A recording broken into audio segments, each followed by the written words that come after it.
कहवा के पियर माटी कहाँ के कुदाल हो। कहवा के पियर माटी कहाँ के कुदाल हो। कहवा के सात सुहागिन माटी कोड़े जास हो। कहवा के सात सुहागिन माटी कोड़े जास हो। कहवा के सात सुहागिन पटना के पियर माटी सोने के कुदाल हो। पटना के पियर माटी सोने के कुदाल हो। मिथिला के सात सुहागिन माटी कोड़े जास हो। मिथिला के सात सुहागिन माटी कोड़े जास हो। मिथिला के सात सुहागिन माटी कोड़ौनी बाबा का देवो दान हो।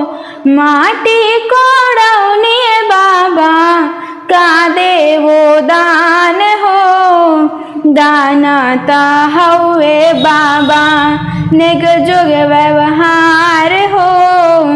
दाना ता हवे बाबा नेग जुग व्यवहार हो। दाना ता हवे बाबा माटी कोड़ौनी अम्मा का देवो दान हो।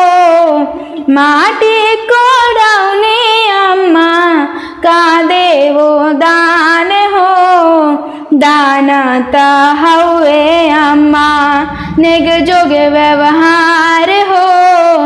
दान ता हवे अम्मा नेग जोग व्यवहार हो।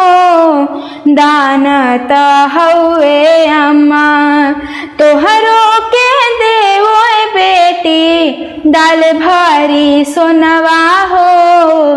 तोहरो के देवो बेटी दाल भारी सोनवा हो। पहुना के देवो बेटी चढ़ने के घोड़वा हो। पहुना के देवो बेटी चढ़ने के घोड़वा हो। पहुना के देवो बेटी।